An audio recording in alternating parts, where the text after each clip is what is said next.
Zoo Boys, Chapter 11. Wax on, wax off. It was definitely time to move on.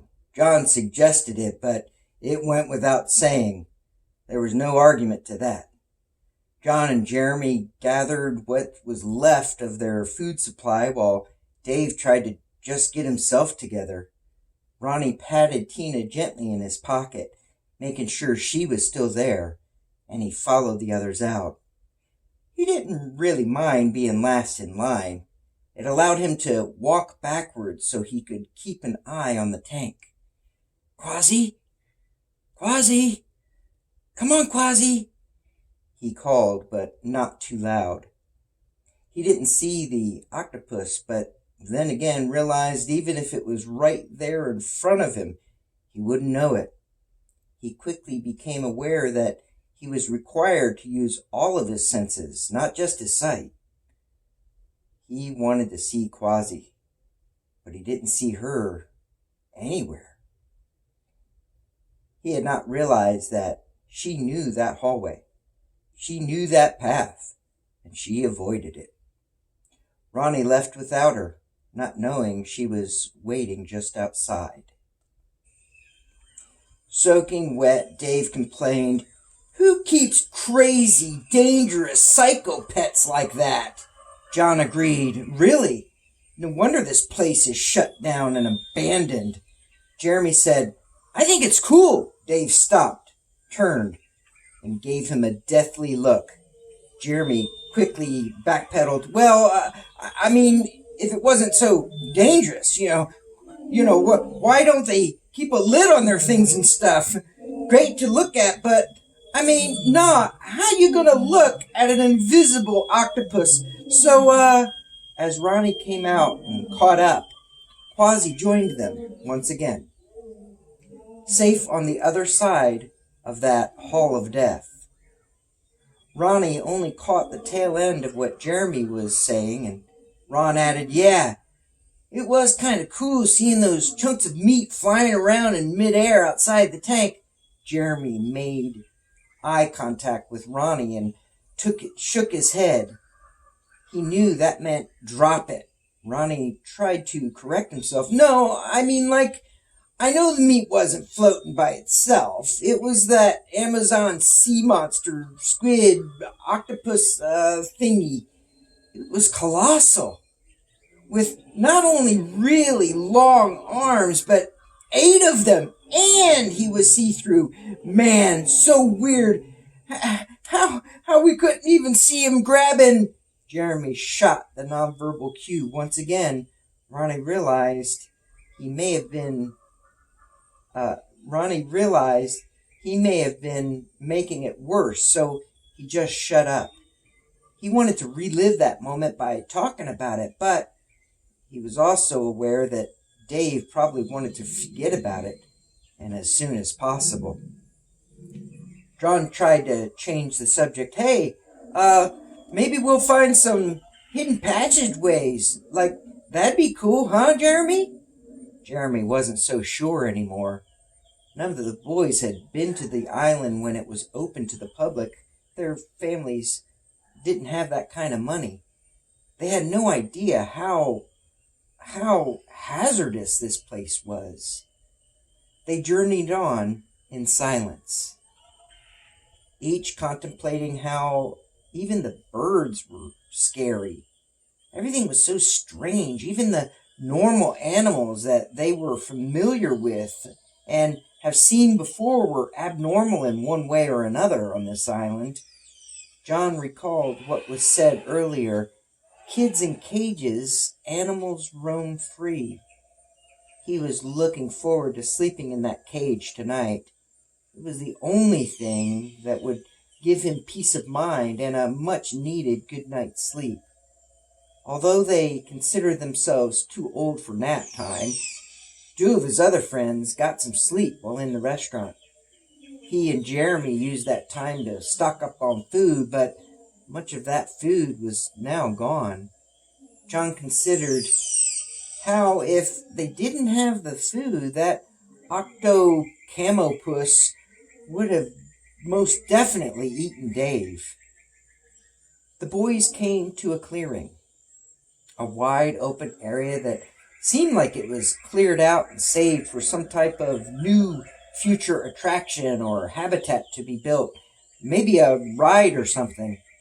In the center was a huge running fountain. Dave, still wet from his encounter with the transparent octopus, found a place to sprawl out in the sun to dry. This was one of the few places where all the trees were removed, and with that, all the shade was removed also. Ronnie asked John if he would hold and care for Tina again while he and Jeremy played in the water fountain. "Sure," John replied, excited that Ron trusted him. John cupped his hands, and Ronnie ever so gently handed over his pet. Ron then called, "Come on, Quasi! Come on, Jeremy! Let's play!" While the 11 and 12-year-old kids played, Dave, 13, laid on his back, face up, cupping his hands around his eyes as he complained some more. "Man, it is so bright. It's too bright." John lifted his eyes off Tina long enough to watch Dave roll over onto his stomach. He was amused by the wet outline Dave's body left behind. Dave groaned and grunted and fussed. "Ugh, I can't lay on my stomach. Ugh." He rolled over again onto his back, leaving another outline of where his wet clothes were absorbed by the hot sidewalk. Dave kept his eyes closed, trying to keep the sun from frying his brain. John looked back at Tina. She was preoccupied, not by Quasi and the other two boys in the fountain, but by something beyond them, way up in the sky. To John, it looked like a distant mountain, but there are no mountains in Florida. Then he figured it must be a big black cloud moving their way. He searched his own mind. Maybe that's a dust storm or... Soon the sun was blocked by the looming shadow. Dave sat up. "Hey, who turned the lights out? Why is it getting so dark? It's too dark." He looked at John, whose head was fixated on the large, dark, floating blob coming toward them. Ron and Jeremy were too busy frolicking in the water to notice at first, but then the chill in the air alerted them that something big was about to take place. Whatever it was now blocking out the rays of the warm sun. Soon, the boys not only saw, they heard waves traveling, sound waves traveling through the air as the atmosphere was filled with extremely strange alien noises.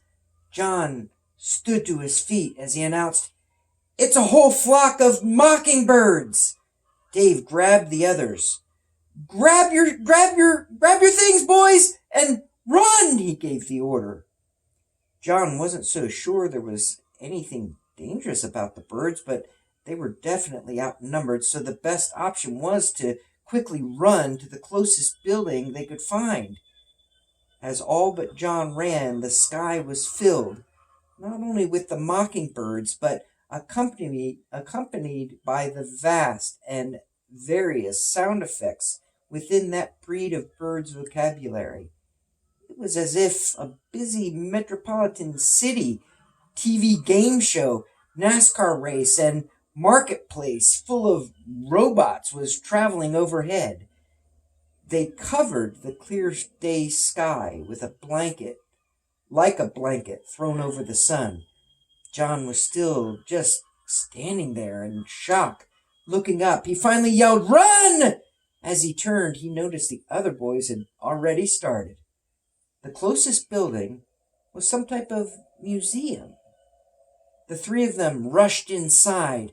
It was freezing cold, especially because they were so wet. Ronnie shivered as he spoke.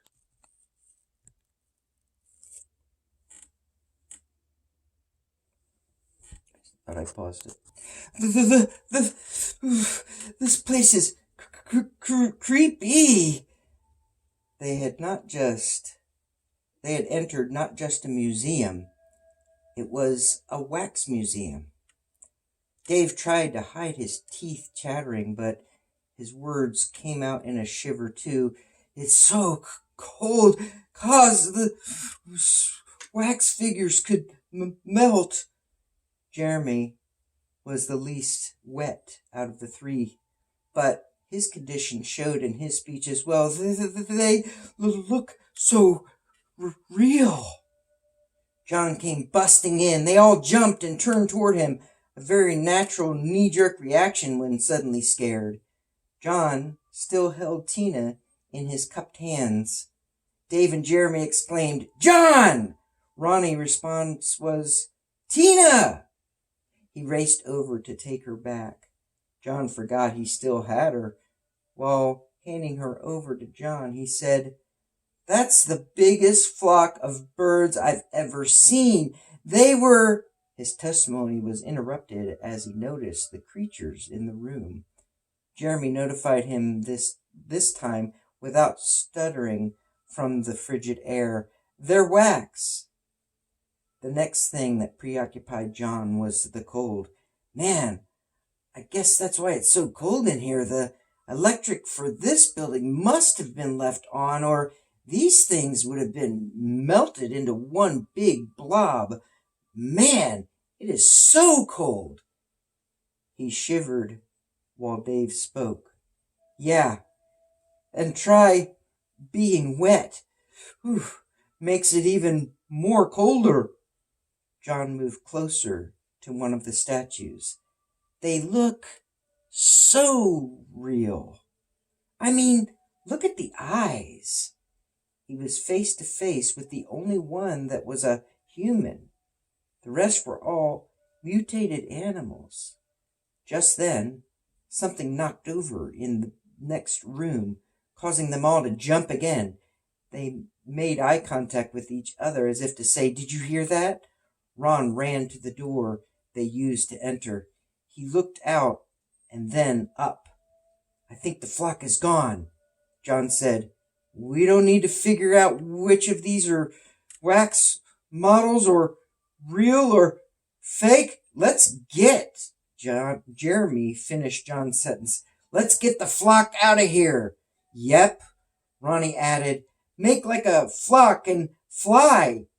He was pretty sure his expression made sense, but that didn't really matter right now. Even if the boys were deaf and mute, they all knew what each other were thinking, what would be said, and what they needed to do.